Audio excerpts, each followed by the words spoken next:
But health insurance is designed to make sure that people have to work so that we stay in this factory-ass lifestyle that don't fucking exist, with a 40-hour work week that is unhealthy, that was built for making cars.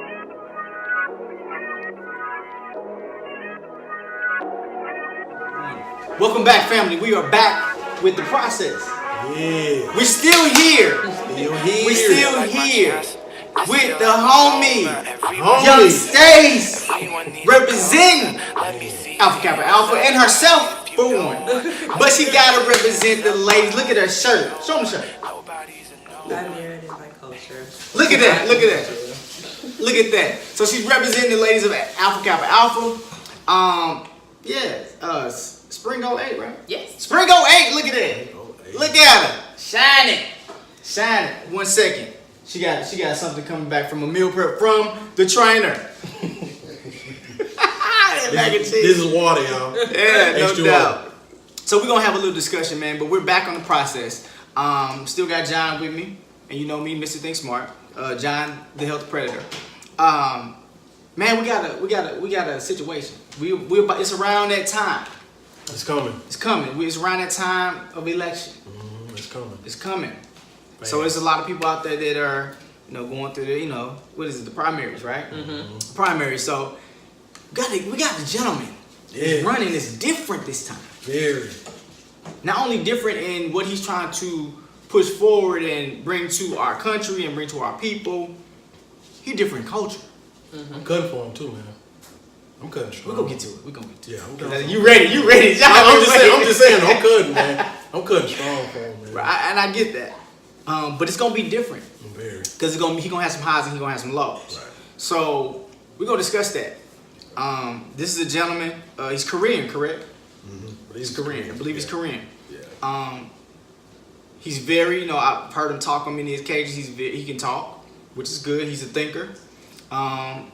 He has a lot of good ideas, but we want to get perspective. Now we have 3 different perspectives, which is going to be good for the show. Make sure you like, comment, and subscribe about this individual and this topic. Yes. So y'all ready?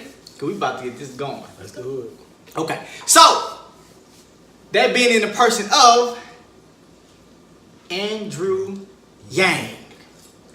Andrew Yang. I'm gonna let Staci get her a drink of water because I know she gonna need it in a second. But Andrew Yang, and you know what? I'm gonna say this before we get started. You the first person that ever ate on our show. Why? We know we just eat either after or we don't eat. We just be like into it. But I thought we were. no, you can do whatever you want. You good? I'm going to. Don't worry. Yeah, But the point is that I think it's good to have organic conversations in our natural habitat. We're gonna do a couple what's it called? Mukbangs and mukbang. What is it called? I have no idea what you're talking about. You know what? Honestly, we need We're to gonna do do a show of just a dinner party. Yeah, and yeah, legitimately have like a bunch of people sitting at a table having a conversation. Yeah, it's called a mukbang. Ain't that what it called? Something like that. Where you sit down, you have a conversation, you eat. I'm down for this. Yeah, I'm I feel down like for people too. are more talkative when they're full. What they eating and what? If you ever notice, that's why all drama happen at family dinners. That is That's true. when the That's when the truth that's when the truth come out. Back to Yang. He's an entrepreneur. Yeah. He's never had any. He doesn't have history in government. He knows government. He worked with Obama for a minute. He worked with them, but he doesn't have a history of being like. Right, I'm just saying he worked with him for a minute. Right. Yeah. He don't have a history in politics. Let me say that. Right. He worked in government with Obama on the Obama campaign. He has an interesting plan. Yes. So I'm gonna let cause John, this is one you brought up too. You like, let's talk about it on the show. Right. I was like, cool, let's do that. Yeah. We kind of reviewed them a little bit, watched a couple videos, researched them, whatever. So I'm gonna start with you, John. Well, the only thing, there's only 2 things that really stood out with me that he was talking about that I'm like totally on board with. I mean, like I said, universal health care, that's one. Love that. And the $1,000 a week Okay. for every person. And he gave his example of the people in Alaska that get the kickbacks from the oil company or whatever every month. And it, like I say, it sounds good, and I believe that it is what it is, and I think that would really help our society, man. I Definitely will stimulate the market. Yeah, exactly. You know, like I say, that's just my, like I say, the brother is talking good stuff, man. He really, really is, and I want to see where this goes with him, man. I really do. I really do. Like, especially the universal health care. It probably won't happen because it is so freaking opposed in America. It's ridiculous. Because so much money in healthcare. Okay, so here you go. 2 things. One, Okay. it would be dope for everybody to get $1,000 a week, but it will also be very detrimental to society because it would cause inflation on regular things. In Alaska, I've been there. It's dope. But milk costs $4 a gallon. Like, everything is way more expensive there. It costs more to live there. And so, like, that extra $1,000 a week in kickbacks that people get, it doesn't actually go far. But I mean, it's a good idea. Like, reparations is a thing that should happen. People should be making at least $1,000 a week in order to have and maintain quality lives.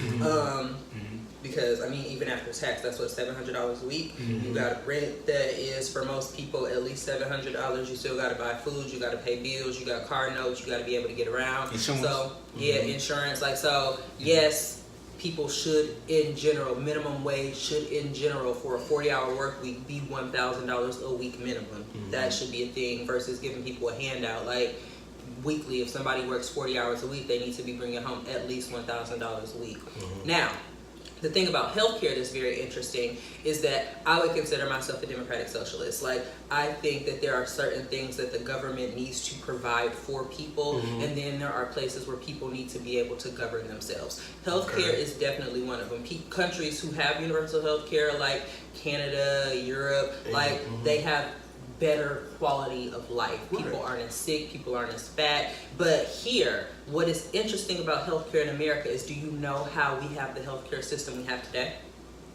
Explain. Right? Okay, so Richard Nixon met with some doctors and insurance companies in his office one day, and they set up the HMO PPO system to directly benefit insurance companies to help them make money. And so lobbyists and all that are the reason why it's never going to go away, because it was actually built to benefit science and insurance companies so that they could experiment on people, like with different drugs, and make more money. Do you know that in 2008, insulin was $15 for a tube of insulin, and now insulin is like $150, and people use a tube a week. At some places, it's even up to $500. And so it's a ploy so that the money keeps changing the same hands with wealthy people. And so universal health care does need to happen. I'm firmly on board with any candidate that believes that. But I don't think that sets them apart. Well, like I'm down to trust any candidate that's not a white man, honest to God, because white men fuck shit up. But I think that it's very dangerous for non-politicians to control government. Because i.e. the White House now. Like, you have to understand politics and diplomacy to understand, like, even if it's like, if you've even ever been school president, like, you have to understand those negotiations. Politics is very different than business. It is very. Because people aren't a product. And when you run a country like a business, you run the country into a ground. Like, first off, Donald Trump went bankrupt 11 times. So whoever thought that this man was a good businessman, your whole ass trash and you don't read. And America is on the verge of being like one of Trump's businesses. But what is different is that, like, now we're in a space where clout is more important than education. And so speaking to that aspect, like, this candidate has clout. Like, he's relating to a lot of people. He's saying a lot of stuff that sounds good. But, like, what if this is implementable, and how do you get those things, and understanding how to be bureaucratic? Gotcha. That's a lot. That was a lot said. Yeah. I guess it's my turn to speak. When it comes to universal health care, because for a long time, even the position I have now, that I'm working on this assignment with, is about healthcare. Working for a home healthcare company, working on this assignment there, and worked in pharmaceuticals for a second, even right here in Texas. There's a need. There's an extreme need, because I can remember speaking to individuals and meeting with individuals that, you know, they couldn't afford $500 for a pill. A pill. You know, Yeah. or $500 for I don't care if it's a month Blood pill. pressure, yeah. That's a lot. Mm-hmm. That is a lot. And to anybody or anything that wants to correct that, because I don't get sick. I try to take care of my body to where I put the right foods in my body where I do not. I haven't been sick in the last year and a half. Mm-hmm. And I try to keep up with my health and things like that. But you don't have people that believe in that lifestyle. Exactly. Also, it also doesn't matter how much you believe in a lifestyle or whatever. Do you know that like pancreatic cancer can go undiagnosed in healthy people Correct. for years? It can. And you don't find it until you're at stage 4. Correct. For most people, at which point it's deadly. And so like, it's not a matter of like, because hypocrites will say, and I know you don't feel this way, well, fat people deserve to be sick, or sick people deserve to be sick. Like that's the pushback, right? If you wanted to be healthy, you should have took care of your body, you should have took care of yourself. That's not the option to do it. And so like in terms of like healthcare and health insurance, like, so quick story. My mother and my younger sister both had lupus. I say had because my younger sister died. She died at the age of 27 because she did not have health insurance. So she had health insurance in Ohio. She because Ohio has universal Medicaid. Texas is not a universal Medicaid state. Right. She moved to Texas for graduate school. Health insurance is tied to employment. She has lupus. Lupus is a disease that affects like your joints, and it's an autoimmune disease. It affects your joints, it affects your health, it decreases your immune system, and so she would get sick often. Texas is a place where people can fire you if you don't come to work often. So she would get sick and not be able to go to work, but she needed to go to work even when she was sick so that she could still have health insurance. She got fired, and so she struggled after that to find jobs that would provide health insurance that wouldn't be as physically demanding on her so that she can have it. So for 2 years, she lived in Texas without health insurance. In those 2 years, she went undiagnosed with many strokes. She had vascular issues. Her lupus went unchecked because she didn't have a doctor keeping up with her episodes to maintain and prescribe her proper medications, and nobody cared for her. And so that's tied to health insurance. When she moved here, I became her medical advocate. And that's when you saw a lot of these things that should have been diagnosed earlier when she was going to the emergency room start coming out. But emergency room doctors are required to treat you and not heal you. And so, long story short, I watched her have a stroke. Like in my apartment, drove her to the hospital. After that, like her health continued to deteriorate. She was in the hospital for 3 months. She went to a rehab facility. She went home with my mother. She died in July. Like within 7 to 8 months of starting to get proper health care, her health care deteriorated and she died. When my mother first found out she had lupus, I was 5 years old. She was in the Army. She kept getting told by all these doctors, because lupus is a disease that disproportionately affects African American women, that nothing was wrong with her. She was making stuff up. She found a doctor who just prescribed or like diagnosed her with lupus. When she first started out, she was maybe 32. She had 2 small children. She was in the Army. She had to get medically discharged from the Army. Wow. And her pills, even with Army health insurance, her pills were $1,800 a month. So she couldn't work. She was getting child support from my father, and she wasn't getting food stamps. And so she had to actively choose, do I raise my children or do I buy these pills? And she had a doctor, the doctor who diagnosed her with lupus took a large interest in her case. Like, even when my sister didn't have health insurance, like, he would prescribe my mother extra pills so that she could send them to my sister. Because he is a doctor who really tried to invest his time into understanding and studying lupus. Like, he's a specialist. So he was really intrigued by my mother and my sister's case, because my sister was diagnosed when she was 13, and her disease progressed at the same rate as my mother's did, and my mother was diagnosed when she was in her late 20s. Wow. And so he took a strong interest in their case. But with health insurance, Army health insurance, her pills when she was first diagnosed were $1,800 a month, like with health insurance. And she was taking up to, at one point she was taking almost 30 pills a day. And the pills were making her sicker, like, because they were healing one thing but breaking another thing. And like, that business of health insurance is what changed, like, even the way that she was treated or healed. Because specific health insurances don't let you have specific pills or don't pay for specific treatments. And so in order to get around that, like, you have to have a couple of different prescriptions going around.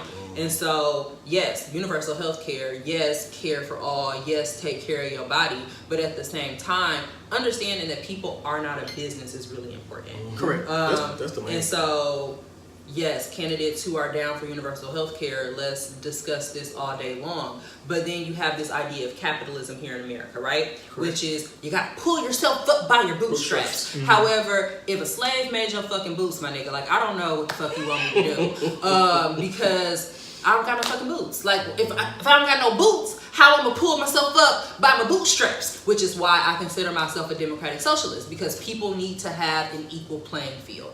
And so when you talk about policy, when you talk about business, this whole college admission scandal, right?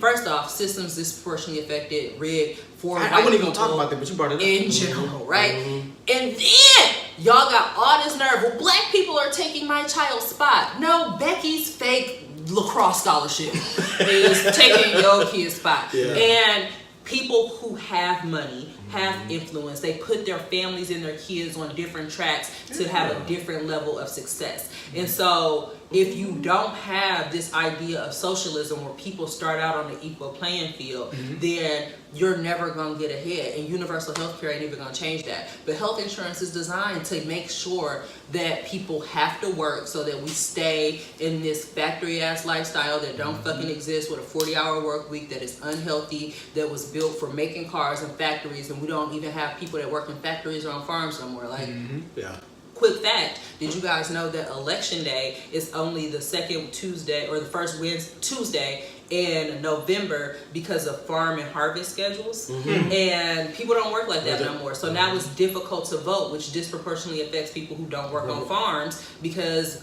your crop season over, but that's right at the middle of the fourth quarter, my guy. Like, what you want us to do? We got financials to get in. And so we're in an antiquated system altogether. So how do you move forward in an antiquated system that's disproportionately affecting people? You have health insurance, which is designed to make sure that people stay poor, stay sick, and still continue to work like slaves. Diddy said something that really changed my whole perspective on wealth. He said, I'm as rich as I am so that I can pay people to care about the shit that makes me money. Diddy does not actively work full days at any of his companies because he hires other people to carry his stress. And he's a good millionaire. He's a good billionaire. He actively invests back in his community. But think about it this way. That's one good billionaire actively investing back in his community, and the argument can be made that Diddy actually kind of destroyed hip-hop, whatever. But he's still actively giving back to his community. What is Jeff Bezos doing? What is Elon Musk doing? Like, you have all these people with all this money, and they haven't gotten to the point where they understand how to reinvest their wealth into communities, because they didn't come from the communities that needed the wealth reinvested. People who came from communities that need wealth reinvested, and they do get this American dream, pull yourself up by your bootstrap situation, these people actively reinvest. But if everybody in the 1% just only interacts and networks in 1% and never drop out the 1%, then they don't have an interest in what happens below them. Democratic socialism. Listen, I don't know if y'all realize. John don't realize. This is why I brought her on the show. This is why I brought her on. That's why I made the phone call where I sent the text, because I knew it was gonna get deeper here. A lot of stuff she said we knew, but you probably didn't. So we had to inform you. We had to inform you. That was amazing information. It was. Amazing information. Not to mention that equally we believe in the healthcare aspect because we believe that's a big thing. That is a huge matter. Yep, it is. People's health, because she spoke on her sister. Sister was dope. Met her. Met her, she was dope. Right. Bubbly. From what I seen. Right. Whatever pain she had, she wasn't showing it. Dope. She lost her. And it was like, it blew my mind. I was like, huh, what? What's going on? She was sick. I'm like, social media, like, okay. Then all of a sudden she was gone. I'm like, oh my God. Like, I just seen this woman like probably a month or two ago. Out of that. Didn't know to the extent. But then, you find out through the pipeline. She kind of explained to me prior to this. But then she just told the story. Right. Like, man, we do need that aspect of help. Yeah, we do. A reduction or something. Yeah. Something needs to happen with health.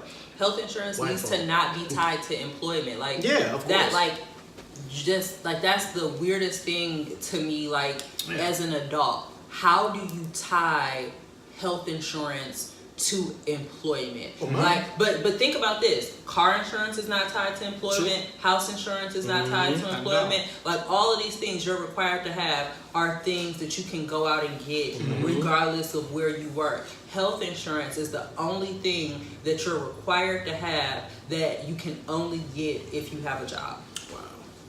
That's true.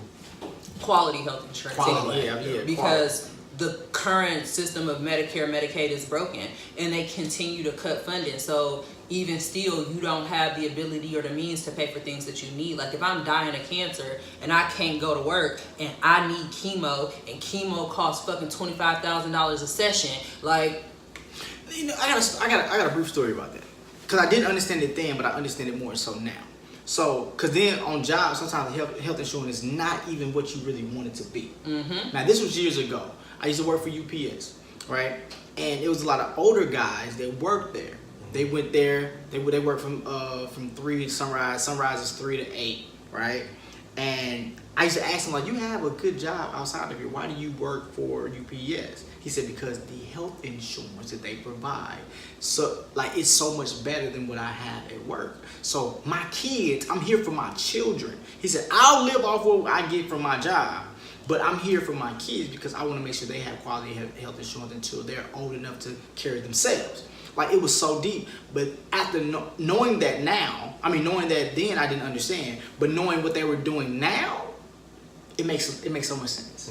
It makes so much sense because even the quality of health insurance back then in 2003, 2004, like, it was there, but it wasn't where it wasn't where it should have been.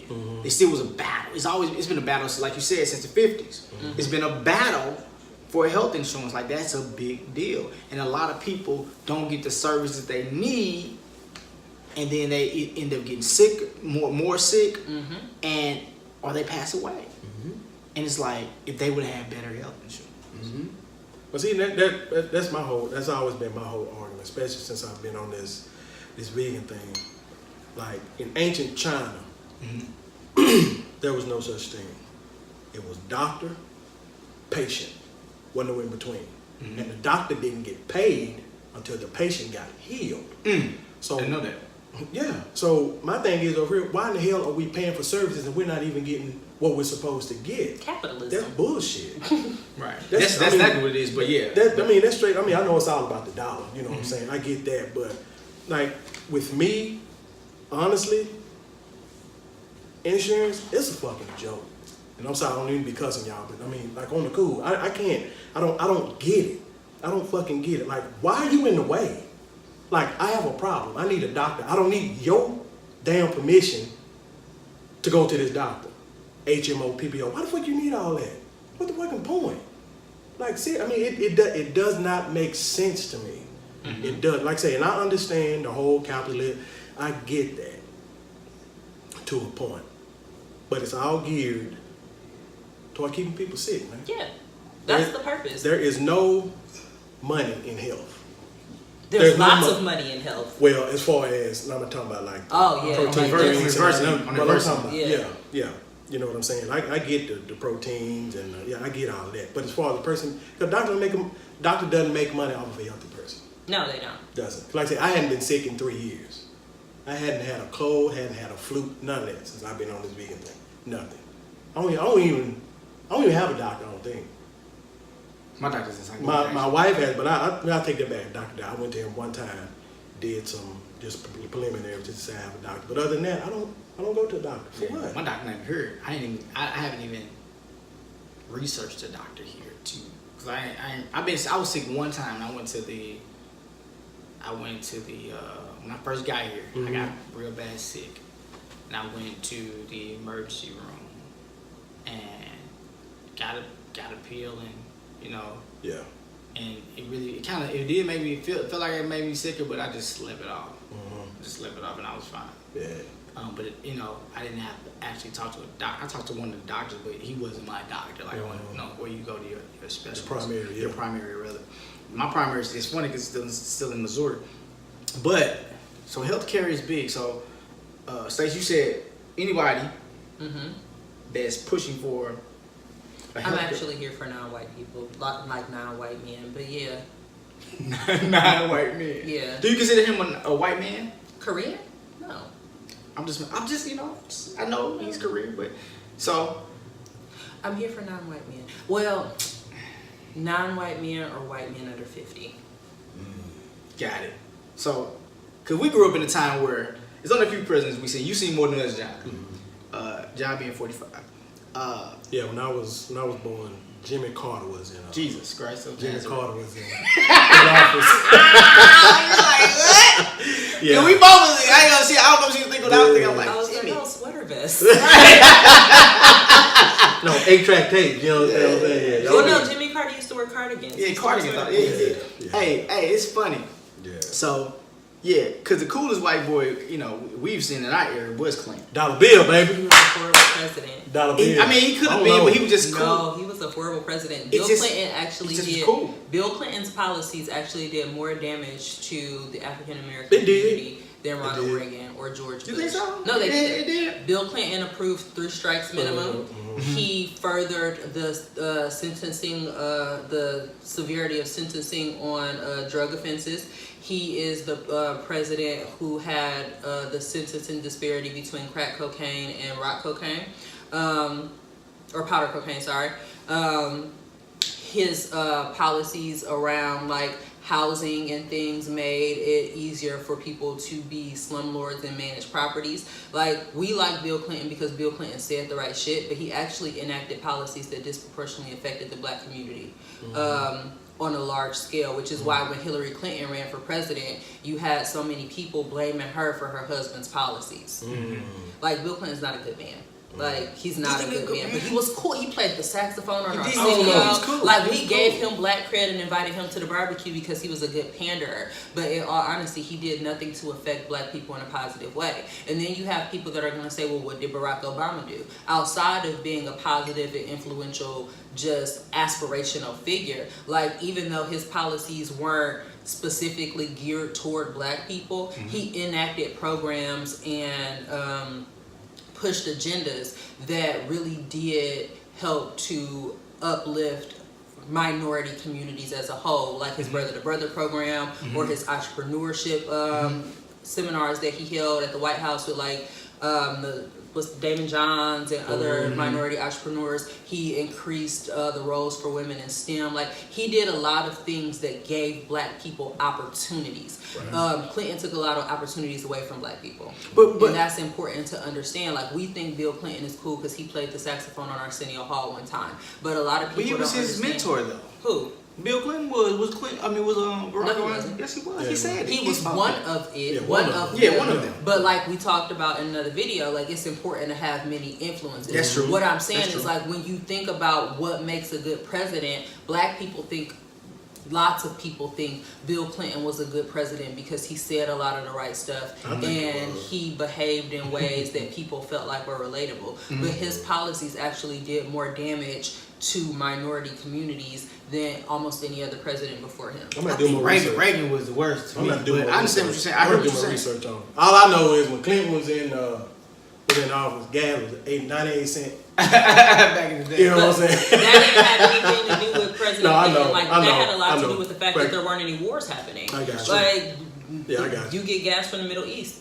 When you got peace in the Middle East, gas prices are free or less expensive because niggas not dying trying to go to work to pump your gas. But that's a very interesting thing when it comes to minority communities in politics. We were like, oh, well, this is a very prosperous thing happening to me. And I feel like that's because we have a good president in office. That is not the case. Yeah, we as minorities, I will say that we don't know.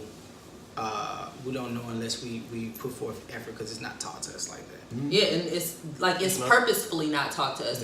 If you go to church, politicians come to church during election season. They go to black churches purposely during election season, and they put on the church hats, and they be like, and God wants this for you. And then like, I'm gonna do this in your community, and then you'll never see them niggas again. No. Because they don't they want to pander to you. They understand that black people don't read. And we don't. We listen to what people say. We form opinions about what people say and how we like them based off of how they speak. And so when it comes to actually hitting and pressing questions, people are like, no, I like him because he said this one cool thing. I like him because he could talk to Charlamagne on the Breakfast Club. That's true. I like him because this one specific thing happened this one time. And we don't understand the nuances that go into politics, that go into policy, that go into a lot of stuff. And so when you don't understand that, for sure, yes, great things happen. But under Clinton, black men were locked up at 300% of the rates that they were beforehand. Under Clinton, you grew the prison industrial complex. Under Clinton, they started using the third grade test scores of African American boys to figure out how many jail cells they needed to build. And those are things that you didn't see happening behind the scenes, but how many homeboys you got in jail? How many people you grew up with that ain't here no more because Clinton allowed companies like Smith & Wesson and Lockheed Martin to mass produce assault rifles and handguns and then to drop them into black communities. Those are things that happened under Clinton's watch. If you understand, that's East Coast, West Coast violence, that's a series of that whole gangbanger mentality. It's oh, that's music and culture, that's not politics. It actually has a lot to do with politics because as we know now. Yeah, because you have the drugs being flooded into the community by Reagan. And then after that, they needed to increase gun sales to get money to fund those drugs. And so the guns and the drugs in black communities, I don't know no niggas that got gun factories. I don't know poppy fields either. Yeah, I don't know no niggas that got poppy fields. So all of that is being systemically dropped off into our communities. And that happens at the highest level because, as previously stated in terms of health, it is better to keep minority communities, not even just black communities, minority communities in situations where they can't prosper. Do you understand that the only reason opioids are considered a drug, because Asian people who built the railroads out west used to use it to relax themselves? Opioids did not used to be illegal. Opioids used to be prescribed to white women for period pains. They weren't as addictive or as strong, but they became illegal because the Asian populations were using it for comfort and relaxation when they worked on the railroads. So when the railroads were finished, you have this influx of Asian communities in the western part of America, and they needed to find a way to reduce those populations. So they started to criminalize the things that they did recreationally. So they can make money off of it. Well, not even so they can make money, so that they could reduce the population of the Asian people who lived there, so that there was more space for the white people that wanted to move out there. They do the gentrification thing. And so that, even with marijuana is illegal because they needed a way to be able to make sure that Native American population stayed on reservations. So Native Americans were using weed for healing techniques and release, sometimes for relaxation, whatever. It actually has very real medicinal properties in THC, but in order to make sure that Native Americans or indigenous people were staying on reservations and not corrupting these good white women, they made marijuana illegal. There are some interesting videos that go into how things become illegal, even prohibition. Irish people, they like to say Irish people are the black people, the white people. Irish people were making money and using alcohol to relax. And so you have prohibition because you have these people that are like, well, alcohol's the devil. And then alcohol got unprohibitionized, decriminalized. That's what I'm looking for. And then who started owning all of the Budweisers and like other companies that are making alcohol. Right. Do you know that Jack Daniels, the recipe for Jack Daniels was invented by a slave? Like, so Right. all these things are disproportionate, but you know it's never had prohibition? What's that? Cigarettes. Cigarettes. Cigarettes are addictive. They cause cancer. Like, you know it causes lung cancer. Like, but all through this time where you're taking away these other substances, you are promoting smoking nicotine. Like, that's Because they crazy. just now, like, not promoting it as hard. So you're exactly right. Because I agree with you on a lot of things, but just in the last, in this last little 10 minutes, the fact that we as black people don't read, and because I didn't actually start reading for real till I got like my sophomore year in college. That's why the whole Clinton thing is foggy, because Clinton was in office. I was in middle school, elementary school, whatever. I didn't know no difference. I wouldn't study him. You study him more so after the fact, but then more so now, because now I'm more of a researcher now. Now I'll research the heck out of somebody or a situation, because I read more. Like, I read a lot more. Some people I haven't tapped into, like Clinton. I ain't gonna lie, I ain't never tapped into. I'm like, he's past tense, so let me focus on what's now to be proactive of what's right now. But then when I'll go back and study and say, well, why did this happen? Because then that's when I go back, because I think I studied like Reagan when they, that's the whole epidemic of, the drugs. So let me study that, because that's when I was coming up, like the early 90s, like late 80s, early 90s, like, why was my cousin them out there slanging so hard? How'd they get that stuff? Oh, Reagan, he pushed that in the communities. Yeah. Crack hit, dope hit, it get hit hard. Then we get arrested for it. But then the second side of this is like, to get back on track of where we were. So, seems like if, it's gonna be funny to say this, seems like you got free healthcare. You legalize weed everywhere. The world would be a happy place. You know what? Amsterdam is my favorite place in the world. Like, if I had to move out of the country, like, and go somewhere else, like, I would move to Amsterdam. And Amsterdam is a place where... They do give a fuck, but they understand they're a socialist country. They understand that people are going to make decisions. Like, I was in Amsterdam 2015, New Year's Eve, and I was walking around the street, and they literally had signs that said, hey, somebody is handing out bad drugs. Like, they're giving out bad, I want to say it was maybe cocaine or something. Like, there's bad cocaine, like, everywhere. Because it's New Year's, there people are celebrating. People are selling bad cocaine. If you want to get whatever, I'm just saying cocaine, but it was like a drug. But if you want to get it, this is a place where you can find reputable sources. If you get a bad batch, this is where you can go for help. That ain't happening over here. That's not going to happen. But I also walked into a store and bought some mushrooms, and it was a psychotropic drug. And, you could do that because it's legal. I sat in a park and... By yourself? Yes, I sat in a park. High by yourself? No, not on the mushrooms. I'll never do mushrooms. Okay. But no, like, I sat on a bench in a park in Amsterdam and smoked legal weed that I had purchased while I watched somebody play with their kid in a park. And it was the most relaxing thing I've ever experienced in my life. The kid was happy, the mom was happy, I was happy. We were all minding our own business and living our best lives, because I'm not bothering nobody. And I think that that's the thing, like, in terms of, like, society, how we should be. We be so concerned with minding other people's business and making sure that other people don't have the opportunities that we have, or that we can keep our neighborhoods however we want to keep it, that we enact policies that are bad for our country but are good for certain people and certain populations. So, like, back to the conversation that we were initially having on politics and healthcare, like, do you know that, like, pharmaceutical companies are the biggest distributors of opioids now? Yeah. Like, and then now you got all these white kids dying. That's it's a problem. Yeah, like, it's a problem because, like, now all these white kids in Maine are dying because they broke their wrist and now they're addicted to Oxycontin. So, like, this is the thing that we need to realize about policy and about politics. Yes, universal health care. Yes, people who are not white men over 50, because we're in a generation, like our generation is the generation that is in between the computer and the industrial age. And old white men don't know what to do with that because they want to make America great again, which means make America under the control of white people again.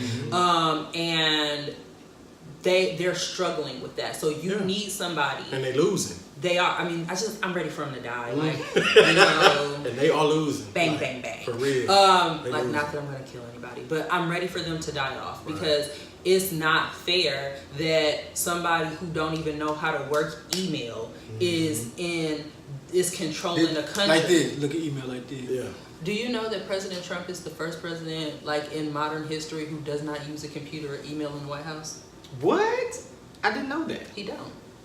Like, if you've ever seen pictures of Trump's desk, there's not a computer anywhere What's inside. his purpose even being in the damn White House? I mean, like, He's just taking up space. Like, I mean, honestly, never mind. President Trump was elected because white people were scared that America's not white anymore. And, like, that's a very dangerous place. Like, if there was no issue with being a minority, then why are you mad that you're about to become the minority? Like, that's the actual real question.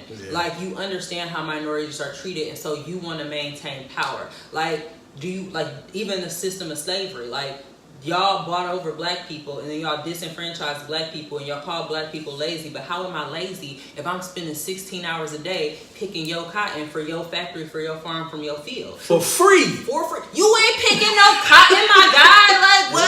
How I'm the lazy one? Yeah. But you change the perception and power dynamic. And so when white people get put in positions to have their privilege or their perspective or their world views challenged, they panicked. And so instead of doing the thing that's going to be best for the country, they did the thing that was going to be best for them, which is they hired a white man who believes in white people instead of a white man who believes in America, or instead of a white woman. Because if you know nothing about the world, even though racism is a whole ass situation, sexism is bigger. And so like I tell people this all the time. Barack Obama won in 2000. I didn't realize how big it was. Yeah, Barack Obama, outside of the fact that Hillary Clinton is just not an ideal candidate, Barack Obama won the presidential election or the Democratic primary in 2007 because people do not trust white women because of how society has painted womanhood and white womanhood. Like, everything that you've ever seen happen in society is designed to protect white women. And so from there, you can't have somebody who consistently needs protection in a position of power. So do I trust this dainty, frail woman, or do I trust this man? Like, he's black, but he has a penis, so, you know, that's a qualifying factor. And he's youthful. Well, no. Got the Democratic primaries. The Democratic primaries, Barack Obama won because he was a man. Like, he didn't have any. He didn't have any real experience and all that. Like, the elections, his youth, his charisma, they got Bernie out of there. Yeah, I forgot about but that was 2016. Hillary Clinton, that was a whole setup because she shouldn't have won the Democratic primary then. Because first off, white women have no concept of sisterhood, so they wasn't never gonna vote for that bitch no way. And she had horrible pantsuits. She had horrible pantsuits, like women be on the dresses.